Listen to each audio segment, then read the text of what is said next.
Charlas de Ciencia. Vamos a hablar acerca de parte de la obra de Julián Carrillo, un potosino que nació en Ahualulco, para situarlo un poco, en 1875, y justo mañana estará cumpliendo 140 años de su nacimiento. Claro, él ya falleció en 1965, a la edad de 90 años. Y es un personaje que en el mundo de la música prácticamente representó la figura central en el continente americano en lo que fue la composición en términos clásicos. O sea, la música se ha desarrollado fuertemente en lo que es Europa. En América prácticamente no tenía un desarrollo muy evidente, y Carrillo fue la figura que abrió justo esta cuestión de llevar la música americana y principalmente la mexicana a niveles mundiales. Hay otros músicos, claro, pero la característica de Carrillo fue el lograr componer el primer concierto que hubo en el mundo en el marco clasicista, el primer concierto que se compuso en América, básicamente, la primera sinfonía en re, que bueno, es poco escuchada, pero por ahí pueden ustedes acceder a ese tipo de composiciones sumamente interesantes, ¿no? Vale la pena que se acerquen a la música mexicana de concierto. Y Carrillo es uno de los representativos. Pero él se desarrolló no solo en el mundo de la música, sino en el mundo de la ciencia, y ligó estos aspectos de ciencia y arte a través de la música, a través de esta área de la física que se conoce como acústica, que es el estudio de los sonidos, cómo se producen, en fin, todas las características, cómo se propagan, cuáles son los sistemas que se establecen en el marco de lo que vienen a llamarse armónicos, que es lo que se maneja en música. O sea, los sonidos agradables tienen que responder a esta cuestión de armonía, que son los armónicos. Iba a traer, para hacer aquí demostraciones, pues no encontré el resortito, pero los armónicos básicamente son ondas estacionarias, vamos a decirlo así, que causan que son agradables al oído. Hay una armonía justo con nuestro propio oído, como sensa los sonidos. Y entonces esta cuestión es la base de la música, y se tiene que estructurar, etcétera. Había todo un proceso que duró durante muchos siglos para poder estructurar estos sonidos y poder hacer composiciones que fueran agradables al oído. Nuestro oído está acostumbrado a eso, aunque nosotros o ustedes que son más jóvenes tengan periodo de vidas del orden, por lo pronto, de unos 20 años, vamos a poner, a lo mejor menos, pero pues para que no nos dejen a nosotros muy afuera. Pero esos 20 años genéticamente viene nuestra raza humana viene siendo acostumbrado a todo ese proceso de armonía con nuestra naturaleza, y ese es el oído. Entonces tenemos arpitas en el oído interno que vibran cómodamente de acuerdo a los oídos externos que percibimos. Nosotros podemos diferenciar entre ruido y cosas más o menos agradables, ese es el asunto. Y entonces la música está estructurada justo de esa forma. Y los procesos teóricos para hacer esto son, hasta en la actualidad, siguen siendo muy debatibles, por muchas razones que vamos a ver a continuación. Entonces hay un mundo científico en el campo de la música enorme, y lo que hizo Carrillo, una de sus virtudes, fue justo no desligarlos, sino ponerlos al parejo, y eso causó bastante polémica a nivel mundial. Esta es una introducción que estoy haciendo para centrar la plática, pues, o lo que queremos discutir aquí, en dos aspectos nada más, de todo lo que puede uno hablar de Carrillo. Uno de ellos, pues, va a ser más o menos cómo fue su desarrollo y su vida. Este año también se cumple un aniversario, son los 120 años de Sonido 13. ¿Qué es eso, Sonido 13? ¿Qué nuevo campo abre hacia la percepción estética que tiene que ver con la música de nuestro aspecto humano? Ese es el asunto. Y ahí hay mucho por discusión. Es un tema de investigación actual, afortunadamente. que se ha retomado, porque Carrillo fue sumamente polémico y lo sigue siendo. Y entonces, ese es el otro punto con lo que quiero cerrar, es decir, bueno, ¿qué es el sonido 13? ¿Cómo, sin entrar en muchos detalles, cómo lo podemos ubicar? ¿Cuál es su relevancia? Y por qué este año el Congreso del Estado, por más razones que luego tenga en términos culturales, ha decretado el año 2015 como el año de Carrillo. A nivel local, bueno, ustedes no se ha oído nada, pero se supone que está decretado, ¿sí? Aunque no han hecho difusión. Mañana se cumplen los 140 años y hay varios eventos en el Instituto Potosino de Bellas Artes y en nuestro evento que tenemos de la ciencia en el bar. Ahí se van a tocar música tonal, o sea, clásica de Carrillo, y también se va a tocar música de sonido 13, no de Carrillo, pero sí de sus alumnos, en esos dos eventos, a las 7 de la noche en Bellas Artes y a las 8:30 en la ciencia en el bar. En las bóvedas, ahí hacemos pláticas en un ambiente informal de temas de actualidad en ciencia. Y entendiendo ciencia en el ámbito amplio cultural, ¿no? Entonces implica cuestiones de arte también, es el caso que se va a presentar mañana.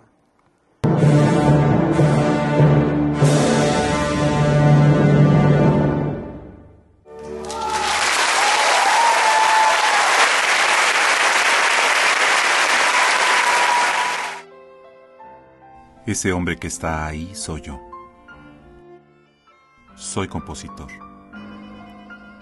Para algunos soy un genio, para muchos un incomprendido, para otros un innovador. Personalmente creo que solo soy un inconforme y que en la búsqueda de mis obsesiones obtuve muchas de las distinciones más importantes que un músico de nivel internacional pudo haber soñado.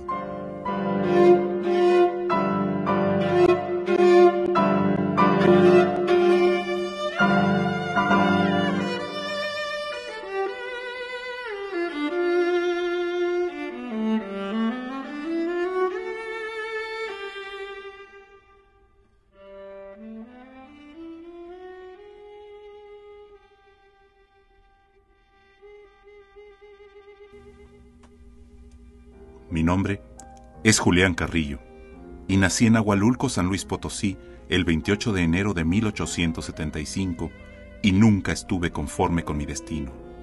Siempre quise más y en esa actitud encontré mucha fama, dinero, mundo y finalmente la desdicha.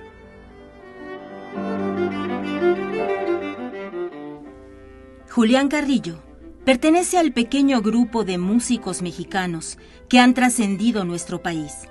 Su genialidad, su sentido innovador y su trayectoria han sembrado admiración y respeto en todo el mundo. De origen humilde, el pequeño Julián fue descubierto por Flavio F. Carlos, cantando en el coro de la iglesia de su pueblo natal. Algún tiempo después, siendo adolescente, las personas de la capital comentaban que Carrillo tenía facilidad para instrumentar. Quizá por eso no le fue particularmente difícil distinguirse. El niño amaba la música. En 1893, cuando cumplió 18 años y a escondidas de su maestro, compuso una misa para solos, coro y gran orquesta. En aquel entonces el doctor don Francisco Ortega y Fonseca, médico distinguido y físico de gran renombre, fue mi maestro y en una ocasión comenzó a explicar las divisiones transversales de las cuerdas y los sonidos de ellas. Grande fue la sorpresa cuando el maestro expuso una ley de acústica diciendo: al dividir por la mitad la longitud de una cuerda, se produce la octava superior del sonido fundamental. Sin meditar demasiado, el joven Julián levantó la mano diciendo: ¿esa ley de acústica se cumple siempre? El doctor Ortega debe haber comprendido en el acto cuán grande era mi ignorancia y en forma sonriente me dijo: sí, Julián, esa ley está comprobada por siglos y no hay ninguna duda acerca de ella. Algo pasó en mi persona desde ese momento. Tuve una corazonada que cambiaría mi vida y al salir de clase Salí corriendo a mi cuartucho de estudiante para comprobar lo que el profesor acababa de explicarnos. Al llegar, tomé el violín y me apresté a dividir la longitud de la cuerda en el orden progresivo de los números. Es decir, que comenzando por 2 avancé a 3 y luego a 4, después a 5 y luego a 6 y a 7. Pero al pretender dividir la cuerda del violín en 8 partes iguales, me detuvo el problema material de que me quedaba un fragmento tan pequeño que me fue imposible continuar con el experimento. Pero eso no venció su búsqueda. Finalmente, un 13 de julio de 1895, Julián Carrillo, gracias a que utilizó una navaja que le permitía acceder a partes más pequeñas del violín, logró dividir un tono en 16 partes, pudiendo así por primera vez ampliar de 12 sonidos que existían en la música a 96. Ese día se logró obtener el sonido número 13 y al mismo tiempo se abría la posibilidad de acceder a una gama inmensa de sonidos, pues el mismo principio permitía dividir el tono en el número de fracciones deseado.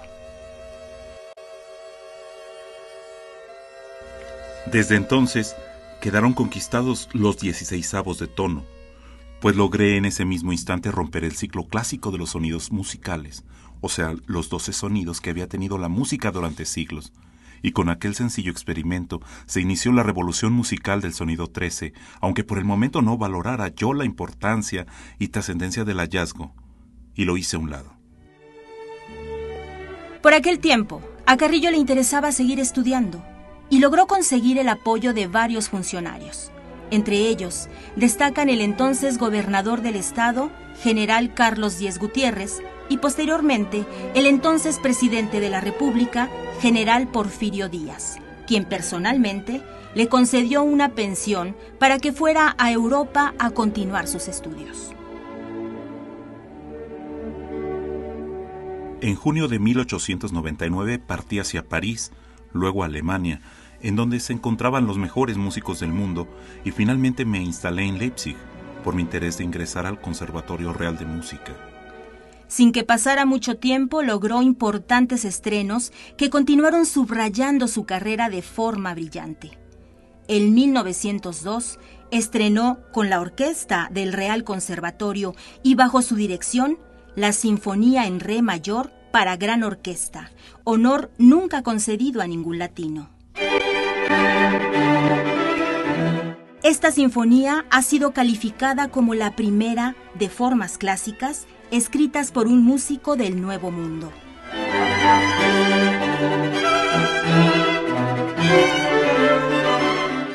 Al regresar a México, un 11 de septiembre de 1904, el apoyo institucional no se hace esperar, y son múltiples los ofrecimientos para desempeñar puestos y encomiendas que ocupan la totalidad de su tiempo.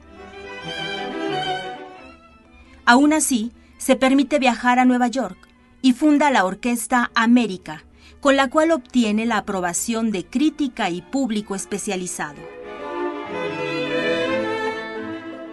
Sin embargo, toda esa actividad no le había impedido tomarse el tiempo para dar cabida a una vieja obsesión que tomaba cada vez más fuerza en sus pensamientos. En todos estos años, al parecer no insistió en su descubrimiento de 1895, pero en 1922, el periódico musical francés Le Ménestra publicó un artículo en el que se decía que era tiempo de buscar los cuartos de tono porque se había agotado ya el material de los semitonos. Con ese motivo, el compositor potosino publicó en El Demócrata de la Ciudad de México un artículo en el que sostenía que ya tenía en su poder todos los sonidos musicales y que el sonido 13, que así fue como le llamó, era un tema que él manejaba desde hacía ya 27 años cuando era un adolescente. No lo sabía aún, pero Julián Carrillo se había topado con el parteaguas de su vida, pues se enfrentó a la disyuntiva de continuar su profesión o dedicarse por entero al estudio del complejo y trascendental problema en el cual él veía el futuro del arte musical para muchos siglos.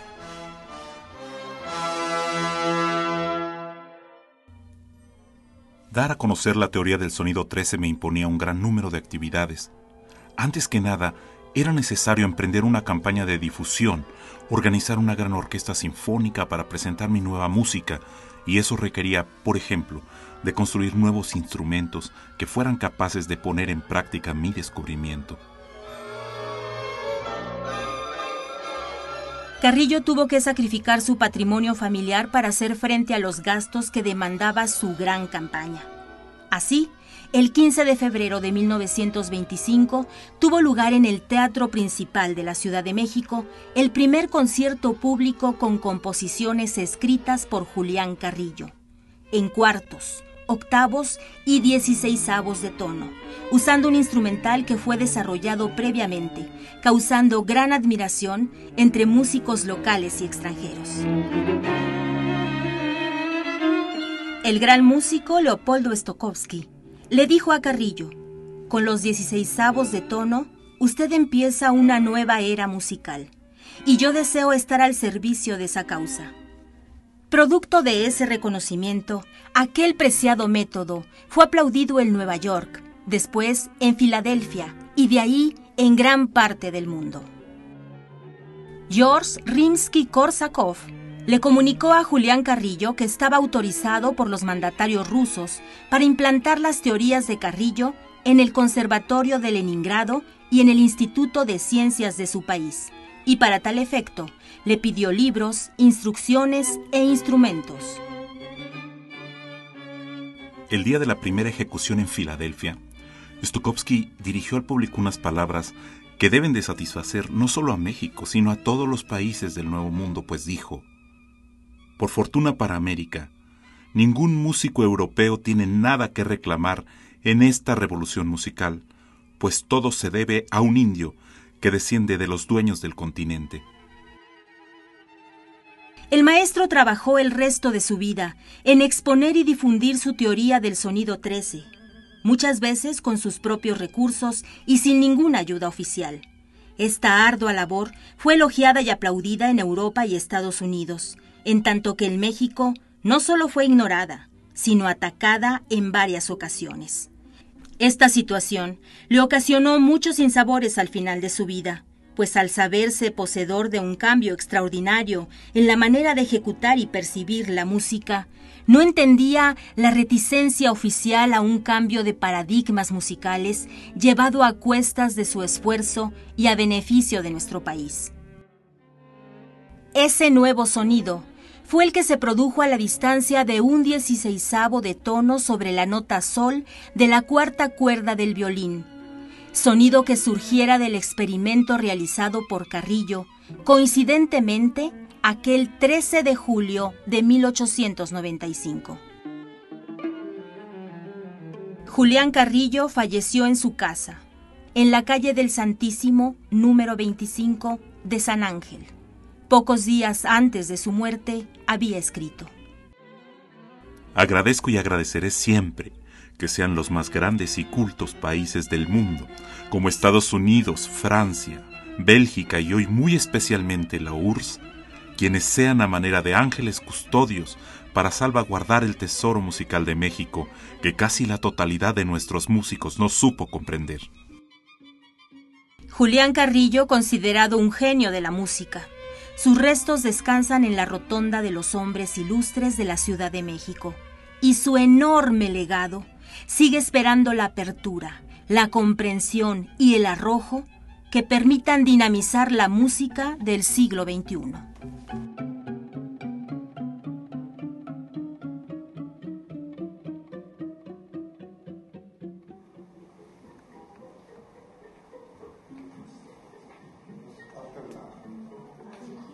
Que sintetiza un poco la vida y obra de Carrillo. Pudieron darse cuenta, a pesar de las interrupciones, es una persona bastante controversial. Principalmente su reconocimiento viene del extranjero, no de nuestro país, y eso siempre complica las cosas. Finalmente, Carrillo no solo fue un virtuoso del violín, un extraordinario músico a nivel mundial, de los mejores en la época que le tocó a él desarrollarse, pero también fue un extraordinario científico. Ese es el asunto. Y su parte de contribución a la ciencia tiene que ver justo con eso, en el llevar desde el punto de vista filosófico y desde el punto de vista físico la rectificación de lo que era el sistema musical. Y eso causa mucho ruido. Y esa es una de las contribuciones importantes. Mucho se puede hablar, yo nada más quiero sintetizar, que esta sea una información muy general, pero más o menos ubicarlos en la importancia de su experimento que se realizó el 13 de julio de 1895 y que se están cumpliendo este año 120 años de ese descubrimiento y se van a hacer muchas actividades aquí en San Luis y en muchas partes del mundo. Tiene que ver con esto, ahí en el video, si se recuerdan, se hablaba que la música contenía 12 sonidos, es lo que se conoce en la octava, para los que sepan de música, de todos modos no lo vamos a meter mucho, pero ese proceso ha representado para la humanidad 16 siglos, o sea, estamos hablando de sonidos agradables al oído y tiene que ver con armónicos. Entonces, en un principio nada más había 5 sonidos, hace 16 siglos y principalmente introducidos por los filósofos chinos. Y esto ha ido creciendo a lo largo de la historia, porque hay que ir agrandando el número de sonidos, pero en base en un sistema musical que represente los armónicos y cómo se generan. Los griegos y principalmente los romanos ya siglo XIII más o menos, establecieron una regla para esa estructura que fue lo de las quintas perfectas. Aquí está representado las quintas perfectas, que le llaman. O sea, como un sonido reproduce otro a través de quintas y eso garantiza que tenemos una serie armónica. Por eso ahí está el círculo armónico de los 12 sonidos que existen en la música o que existían hasta 1895 y que rompió Carrillo. Ahí está el desarrollo. Son simplemente las notas musicales, van de fa a fa, la base es fa y con una quinta pasan al do, que es igual al si sostenido, en fin, no nos metemos en esas cuestiones, pero hay un círculo armónico porque parten de fa y llegan a fa con las quintas. Es como dar de 5 pasos en 5 pasos y doy una vuelta en un círculo y llego al mismo punto. Y entonces ahí ya estoy imposibilitado de avanzar más allá con esa regla. Y ese círculo es el que rompió Carrillo. ¿Sí?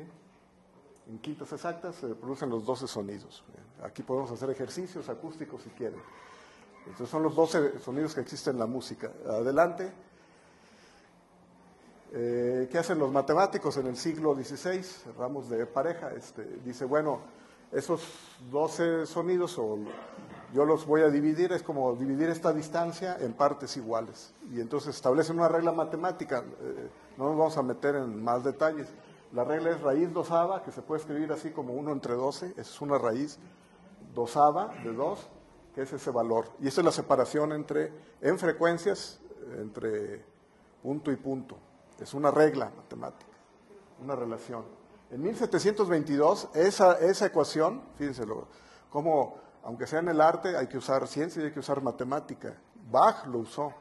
Bach usa esa relación. Y Bach es el primer músico que utiliza los 12 sonidos para establecer sus composiciones.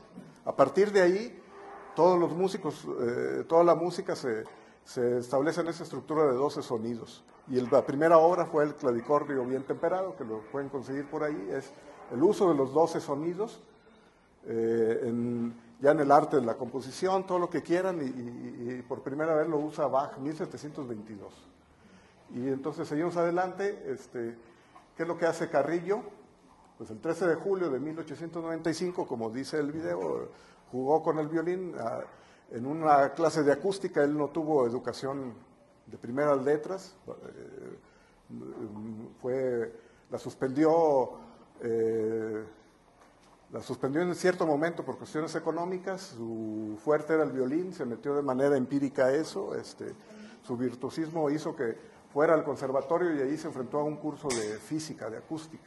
Y les dan esas reglas, entonces una persona que viene de fuera lo oye y él pues se va a tratar de comprobarlo. Es empezó a jugar con el violín, y entonces trató de dividir esa cuerda sol que dicen del violín, la cuarta cuerda es la sol, y si se fijan en el círculo armónico, la quinta perfecta que le sigue es el la, es un tono pues entre ellas, y lo que trató de es estar dividiendo la cuerda, jugar con ella para ver qué sonidos producía, y entonces logró dividirla o formar los 16avos de tono, o sea, ese tono dividirlo en 16 partes iguales.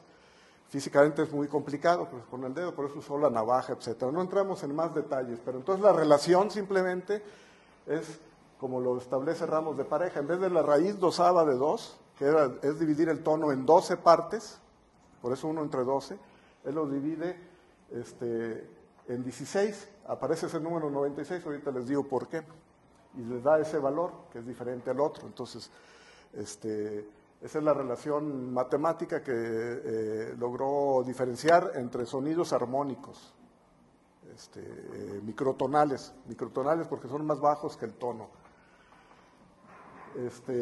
Básicamente la relación de Ramos de pareja es la que aparece ahí, 2, 1 sobre 6n.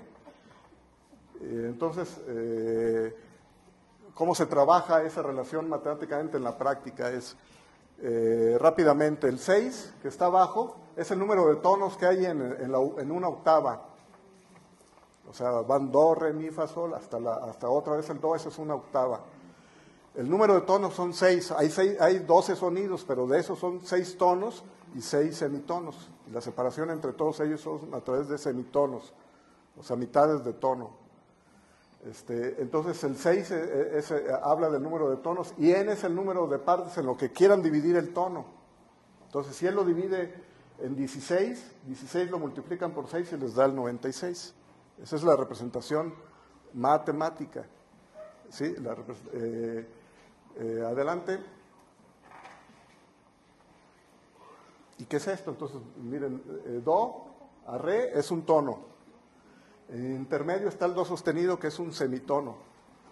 Entonces, todos los que aparecen ahí, las letritas, do sostenido, re sostenido, mi, la separación entre todos ellos son semitonos y son 12 sonidos. ¿Qué es lo que hace Carrillo? Entre do y re, pues lo divide en 16 partes. Los números que aparecen ahí es su representación musical, que él ya no utiliza ni do ni re, utiliza puros números. Entonces, eso más o menos se los ilustran. Miren, do está en 0 y re ya está en 16. Entonces, entre do y ese re está dividido en 16 partes. Y a él le llama a cada sonido el 0, 1, 2, 3, 4. Básicamente es eso. Si se fijan entonces en todo el círculo armónico, empezando desde do y terminando en do, son 96 sonidos, que son los que están arriba. Y la separación, esa fracción, es la diferencia entre frecuencias, que si ustedes las escuchan, que eso va a suceder mañana, porque se va a usar el arpa de Carrillo. Entonces, cuando lo oyen, si yo represento una cuerda para cada uno de esos y las pulso, entonces voy a escuchar esas diferencias entre frecuencias. Y deben ser sonidos armónicos agradables al oído, o sea que no es ruido, pues. Básicamente esa es la contribución de Carrillo en el mundo musical, pero en el mundo filosófico ahí está el asunto, porque esas divisiones implica acercarse al infinito. O sea, previamente, adelante, cada una de estas láminas prácticamente es una plática. Ahí en el círculo se puso el 57. Ese es el sonido 13. Ese es el sonido 13. O sea, ¿cuáles son los sonidos que existían? Do sostenido, re sostenido, todas las letras que aparecen. Luego lo divide, en el video les dicen, trabaja con la cuarta cuerda del violín, que es el la sol, y entre sol y la es donde hace la división. Entonces el primer sonido inmediato, después de los 12, fue el 57 en su nueva notación musical. Ese número 57, ese es el sonido 13. Y en ese experimento, no solo descubrió el sonido 13, sino también el 14, que es el 58, el 14 que es el 58, 15 que es el 59. O sea, descubrió 96 sonidos en total. Esos son los nuevos sonidos con su simple experimento. Y esto es una revolución netamente es una revolución musical. Esa es la aportación principal de Carrillo. Hasta ahí le vamos a dejar porque es mucho lo que se puede discutir. Lo único que quiero es que se lleven la idea de cuál es la trascendencia y la importancia de ese descubrimiento. Y entra en el mundo filosófico y matemático. Adelante, es la última, para que no se... Tiene que ver con estas cuestiones. Los griegos, uno de ellos, entre muchos que hay, Zenón, que vivía en Elea, y por eso se conoce como Zenón de Elea, estableció paradojas. Fue el primero que dio las bases para el estudio del infinito. Y él establece varias paradojas, la dicotomía, y está Aquiles y la tortuga, que son las más interesantes. ¿Qué es la dicotomía? Dicotomía es la imposibilidad del movimiento. Lo único que dice es, por ejemplo, si yo me quiero mover de aquí a acá, nunca lo puedo hacer. Por eso es una paradoja, porque pues, aquí ya lo hice, ¿no? Pero la paradoja de él lo establece de la siguiente forma. Si yo quiero ir de aquí a allá, tengo que recorrer primero la mitad. ¿Sí? Y luego, para ir de ese punto al otro, tengo que recorrer luego la otra mitad. Y así sucesivamente. Si se fijan, uno nunca se va a terminar porque siempre hay un pedazo, una mitad que recorrer. Entonces decía, pues entonces es imposible. Hay que resolver esa paradoja y estamos en el mundo de las clases infinitas. Y la otra es Aquiles y la tortuga, otra vez va la tortuga adelante y Aquiles, un gran corredor, el Flash moderno, trata de alcanzar a la tortuga. Entonces, Zenón establece, nunca la puede alcanzar. El argumento es el mismo. Cuando Aquiles corre al punto donde estaba la tortuga ya está adelante. Y así pueden repetir el proceso, entonces nunca lo alcanza. ¿Cuál es la solución? La solución es que estamos entre cómo contar las clases infinitas. Y tiene que ver con, aquí mismo está, adelante, tiene que ver con eso. Una suma infinita que es recorrer mitades, un medio es una mitad, ¿verdad? Un cuarto es la mitad del un medio, un octavo es la mitad del otro. Y entonces si yo sumo todas esas, esa es la distancia que recorrería. Entonces, si se fijan, es una suma infinita, nunca termina. Pero su suma, el valor de esa suma sí es finito. Es todo eso, si lo sumo infinitas veces, me da el número 1. O sea, la suma es 1. Entonces tiene que ver con cómo se cuentan las clases infinitas. La obra de Carrillo tiene que ver con esas cuestiones.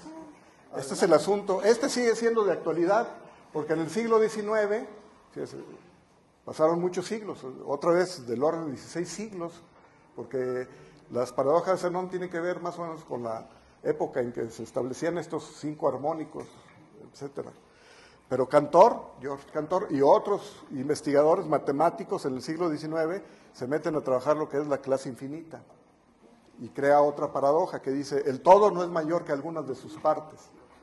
O sea, el todo, vamos a decir, el todo puede ser este auditorio, y este auditorio tiene partes. La paradoja lo que establece es que hay partes que pueden ser mayor que el auditorio, que están aquí adentro. Es una paradoja porque nosotros observamos y decimos, pues eso es imposible, pero en el mundo de los infinitos eso sí es posible. Y la obra de Carrillo tiene que ver con eso, por eso él habla del infinito musical.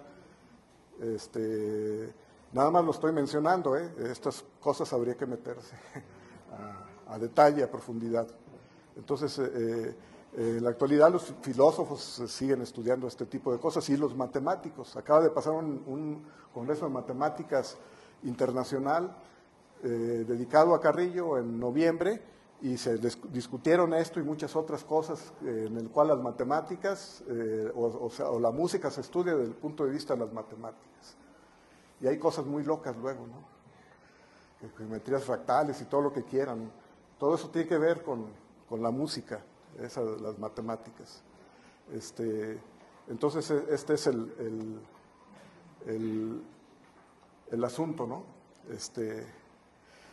Y esa es la definición de clase infinita. ¿Qué es el infinito? Es el infinitamente grande, también está lo infinitamente pequeño. Y eso ahora es un tema también de actualidad. Se han oído otra vez, hace tiempo estuve aquí y volvimos a hablar de nanociencia y nanotecnología. Eso tiene que ver con lo infinitamente pequeño.